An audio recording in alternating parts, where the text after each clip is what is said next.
Falcon 9's in startup. Falcon 9 is in startup. We're waiting for that final launch director go for launch in just a few seconds.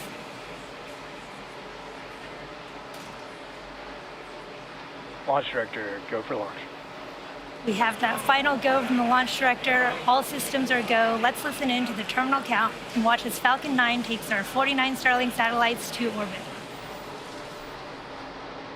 T-minus 30 seconds.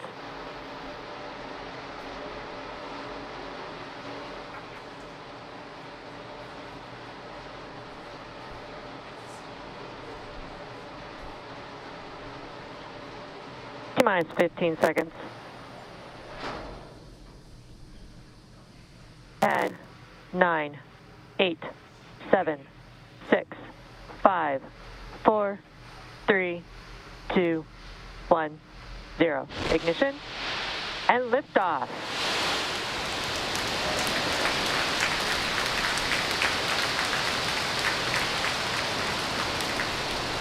Vehicle is pitching downrange. Stage 1 chamber pressure is nominal.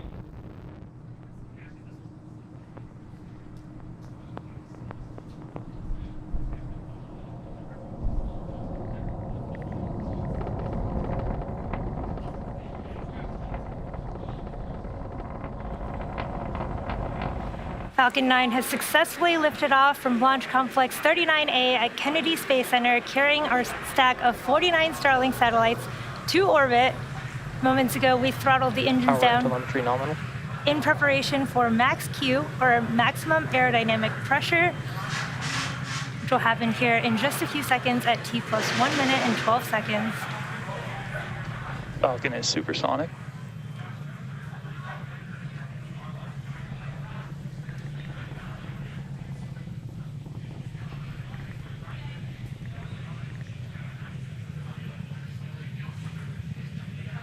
Max Q. We have just passed through max Q, and this is the maximum aerodynamic pressure that the stage sees. Next, we'll have 3 events happening in quick succession. First, we'll have main engine cutoff, followed by stage separation, and then second engine startup 1. Now, first, main engine cutoff is where all 9 of those M1D engines on that first stage will shut off to slow the vehicle down in preparation for stage separation. This is where the first engine chill has begun.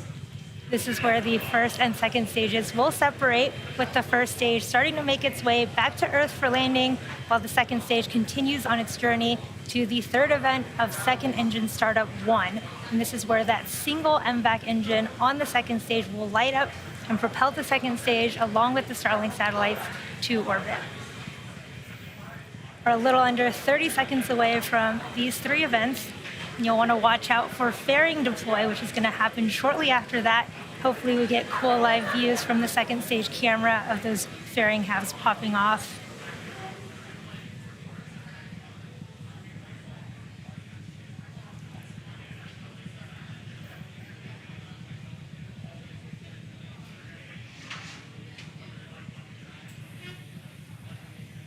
Nico.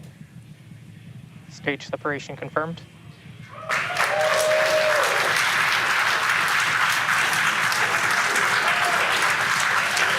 Recognition. Wow, beautiful views from the first stage and second stage tracker Both there. stages are on nominal trajectories. We did have successful MECO Fairing stage separation. confirmed. There's fairing deployment there. Again, what a cool view from the second stage. Again, we did just have confirmation of successful fairing deployment. Again, SpaceX has reflown the Falcon fairing halves since November of 2019. Again, this was our second flight for both of those, and we will be attempting to recover them on our recovery vessel, Doug. It looks like you can just maybe make out those fairing halves in that live view from the ground as they are flying away from the second stage there. It looks like that's the first stage, maybe also floating off to the left.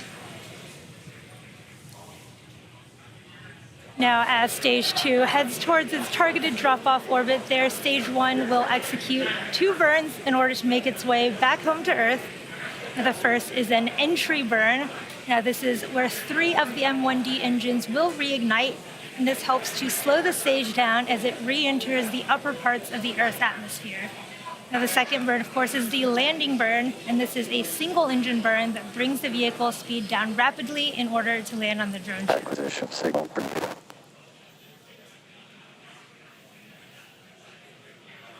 If you're just catching up with us, we had a successful launch of Falcon 9 from Launch Complex 39A at Kennedy Space Center, and you're looking at a live view from Falcon 9's second stage as it is delivering our Starlink payloads to orbit. Stage 1 is currently making its way back to our drone ship, a shortfall of gravitas in the Atlantic Ocean.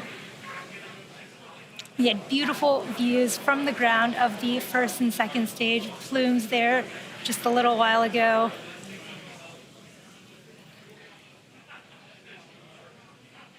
Now the Merlins on the first stage are optimized for sea level, so these achieve 190,000 pounds of thrust during ascent and descent.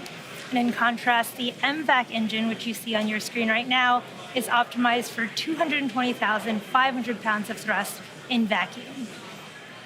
Now, the primary difference between these two engines is just the size of the nozzle.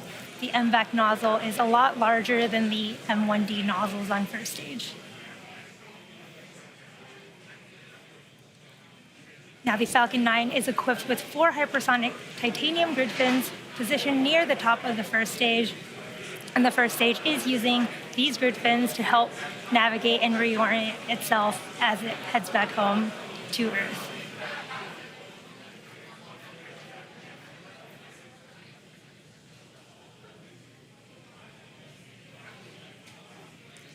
First stage also has an attitude control system, which you can sometimes see puffs of nitrogen gas coming from.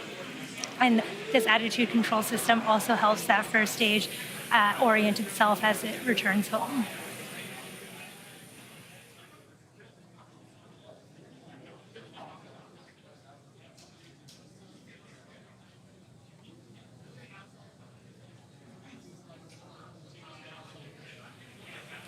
We're just about 20 seconds from the start of our stage 1 entry burn, and this is a 20-second burn, and it'll help slow the vehicle down as it enters the thicker parts of the Earth's atmosphere.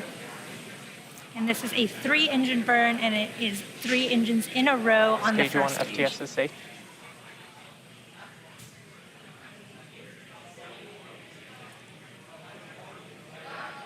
Stage 1 entry burn startup. There's the start of the entry burn on the first stage. You can see those grid fins as the first stage is flying through its own plume there. Stage 2 FTS is safe.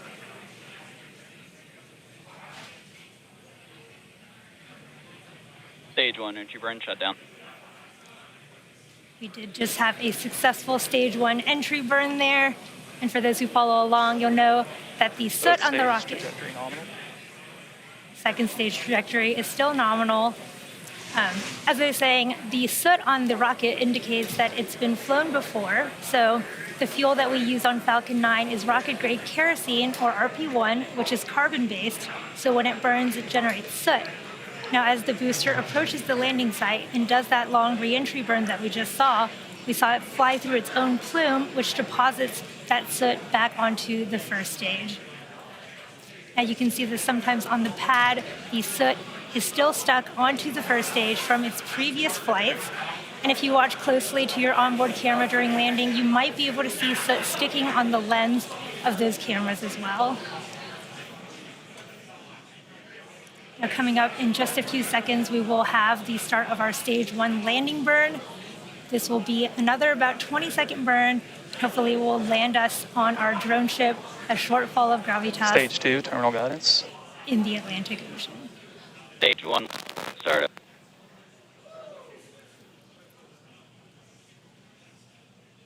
Here's the start of our stage 1 landing burn.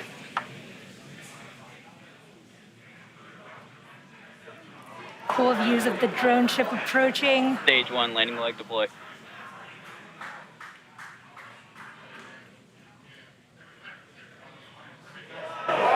Stage 1 landing leg.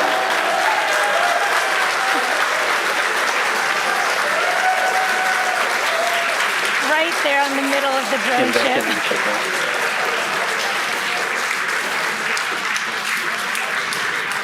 we did just have the 103rd overall successful recovery of our first stage orbital Nominal class orbit rocket. insertion. And we just missed it there, but we did have a successful second engine cutoff, and we just got that confirmation of a good orbit from stage 2.